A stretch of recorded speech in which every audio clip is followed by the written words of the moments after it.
Всем салют, Джош Лива, лучший снайпер в истории КХЛ. Еще никому в континентальной хоккейной лиге не удавалось выбить 49 шайб за регулярный чемпионат.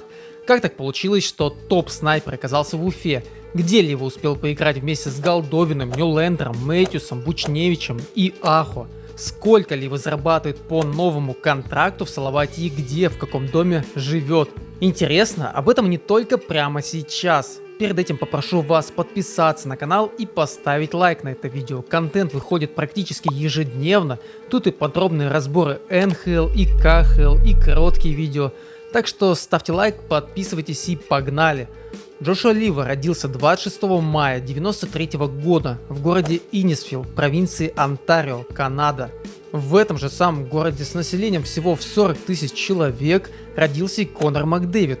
Правда, на 4 года попозже.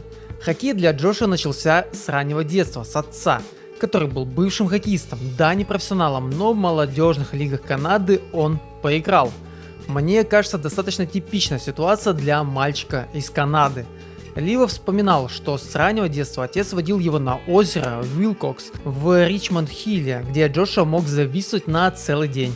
Интересно, что параллельно с хоккеем Лива занимался еще и бейсболом. Если бы не талант хоккеиста, кто знает, может быть прямо сейчас по бейсбольному полю с битой в руках носился бы новый Тед Уильямс. В хоккее же он выделялся с самого начала. Скорость, техника и потрясающее чувство шайбы выделяли его среди сверстников. В независимых скаутских отчетах о Лива высказывались в целом положительно. Обладает хоккейным чутьем и умеет создавать моменты, в состоянии выдерживать условия профессионального хоккея. А вот еще один комментарий. Имеет мощный кистевой бросок, ищет отскоки и часто извлекает выгоду из них. За счет отличной скорости способен покрывать большую часть льда с минимальными усилиями.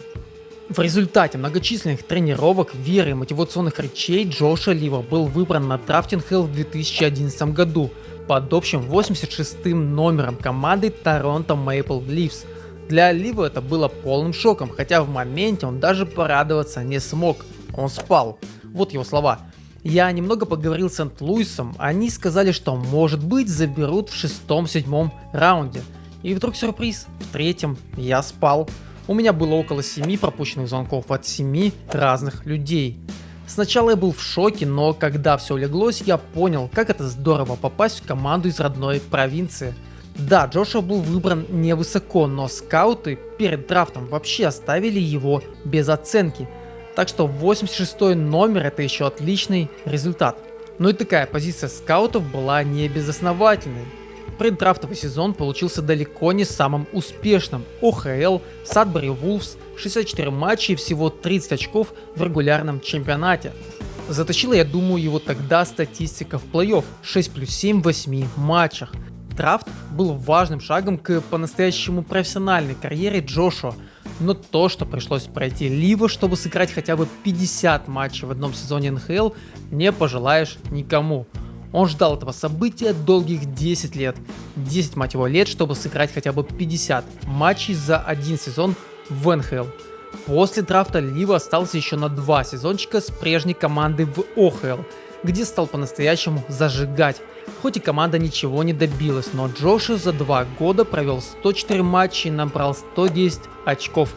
После чего его тернистый путь к звездам продолжился в лиге повыше, АХЛ. В первом же сезоне Лива в составе Торонто Марлис выбил 50 очков всего за 36 матчей. В процессе такого огненного сезона удалось даже дебютировать в составе Торонто в НХЛ. Но дальше стагнация, в основном, конечно, из-за травм. 4 сезона в АХЛ в принципе неплохих, но они сопровождались однотипными, ни к чему не приводящими командировками в НХЛ. Схема простая. Лива классно играет в АХЛ, выдает плюс-минус 50 очков за те же 50 матчей, едет в НХЛ, проводит 10 матчей, набирает 2 очка и цикл запускается по новой. Вот по такой схеме Джошуа жил долгих 4 года, ну чуть поменьше. После этого Лива закрепился в основе Торонто на 2 года. Правда, я бы не сказал, что он играл, больше сидел и не на скамейке запасных, а в лазарете. Все настолько плохо, за 2 сезона Лива сыграл 43 матча и набрал 10 очков. Что после такого оставалось делать?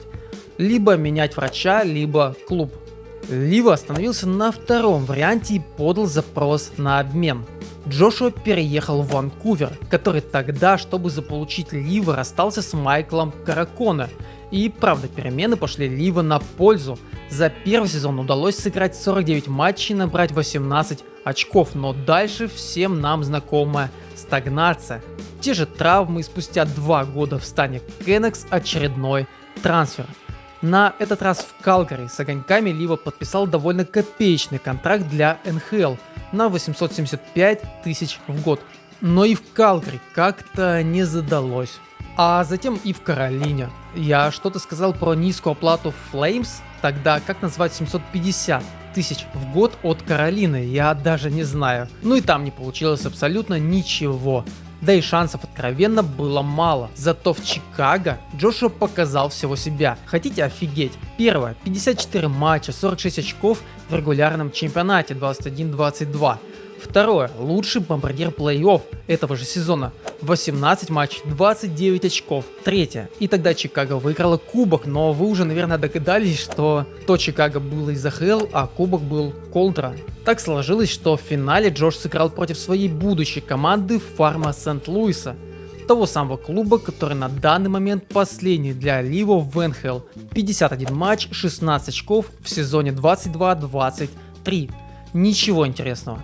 Подходим к самому интригующему, что помешало такому классному, мы уже знаем по Салавату, двустороннему нападающему с шикарным броском реализовать себя в НХЛ на 100%, ну даже хотя бы на 50%.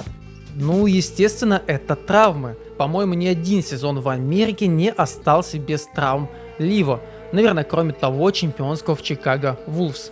Когда появилась возможность перейти в КХЛ, Лива серьезно задумался. Хоккей в России — это шанс снова стать ключевым игроком, получить солидное игровое время и наконец раскрыться на полную.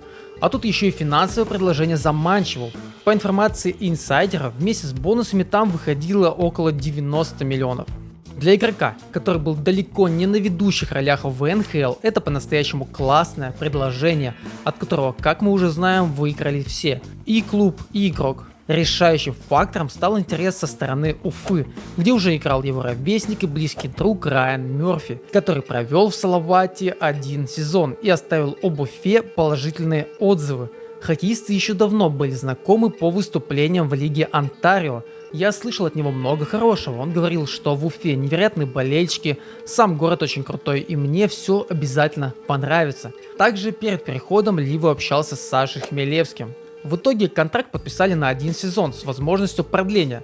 Как будто руководство Уфы и не особо было уверено в своем решении, но как показала практика, этот переход стал попаданием в десяточку. Вы будете удивлены, но это не первый приезд Джошуа Лива в Россию. А он что, где-то еще поиграл? Подсказка, это 2012 год и у вас 5 секунд полистать свои справочники и я дам вам правильный ответ.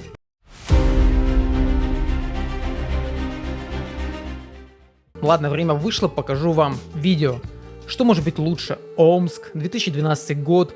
Джошуа Лива на фоне вывески «Советский спорт» забивает очередную свою шайбу. Дело в том, что в первый год существования МХЛ под эгидой этой лиги проходил Кубок мира среди молодежных команд. Обладатель Кубка Харламова сражался со сверстниками из Северной Америки и Европы.